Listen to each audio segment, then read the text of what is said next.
শিক্ষকসকলক ৰাজ্য চৰকাৰে নিয়মীয়া কৰিলে। ডুৱেল কেডাৰশ্বিপ এৰুৱাই তেওঁলোকক আমাৰ ডাইৰেক্টৰ এলিমেণ্টাৰীৰ অধীনলৈকে আনিলে। তেওঁলোকেও বহুত আশাৰে দৰমহা পাতি হ্ৰাস হোৱাৰ পিছতো ৰেগুলাৰ হোৱাৰ যিটো সপোন, সেই সপোনটো তেওঁলোকে পূৰণ কৰিলে।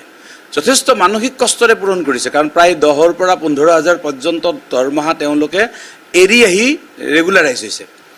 আৰু তেওঁলোকৰ যিখন এপইণ্টমেণ্ট লেটাৰ, এই এপইণ্টমেণ্ট লেটাৰৰ 8 নম্বৰ যিটো ক্লজ, 8 নম্বৰ ক্লজত তেওঁলোকৰ দৰমহা কেনেকৈ দিয়া হ'ব সেই সম্পৰ্কে সম্পূৰ্ণ নিৰ্দেশনা দিয়া আছে। এতিয়া তেওঁলোকক আকৌ যদি সৰ্বশিক্ষা বা সমগ্ৰ শিক্ষাৰ যিটো বিত্তীয় লেনদেনৰ বিধি, সেই বিধিৰ অধীনলৈকে গৈ যদি আকৌ দৰমহা দিয়া হয়, তেনেহ'লে তেওঁলোকৰ SIU এপ্ৰুভেলটো কি হ'ব?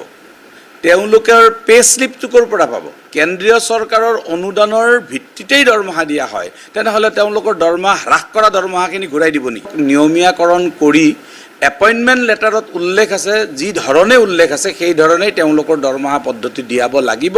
আৰু যদি ইয়াৰ কিবা সাল সলনি কৰিবলৈ বিচাৰে, তেনেহ'লে হয় তেওঁলোকৰ সকলো পইচা ঘূৰাই দিব লাগিব, নহয় তাৰ কাৰণে ৰাজ্যৰ সকলো শিক্ষকে কৰা সংগ্ৰামৰ মুখামুখি হ'ব লাগিব। ইয়াত এটা যে বিত্তীয় দিশটোৰ যে এটা গোপনীয়তা ৰক্ষা কৰি চৰকাৰখনে চলিছিল, সেইটো কিন্তু প্ৰকাশ হৈছে।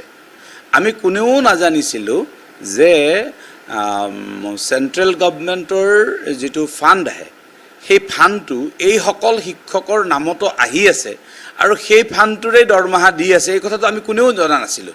এই চিঠিখনৰ পিছত এইটো মুকলি হৈছে। এবাৰ শিক্ষকসকলক ইয়াতে দৰমহা দিব, এবাৰ তাতে দিব, এইটো শিক্ষকসকল ডলাৰ বগৰী নেকি? গতিকে এই কথাটো কেতিয়াও মানি লোৱা নহ'ব।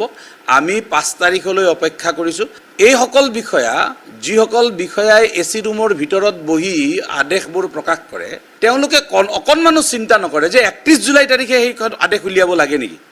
আৰু তেওঁলোকে বিভিন্ন ট্ৰেজাৰীলৈকে নিৰ্দেশনা দি ক'ৰবাত দৰমহা দিছে, ক'ৰবাত দৰমহা দিয়া নাই, এটা বিশৃংখল পৰিৱেশ, হাহাকাৰ পৰিৱেশ সৃষ্টি কৰিছে। দৰমহাটো বন্ধ কৰি দিছে। কিমান অমানৱীয় কথা!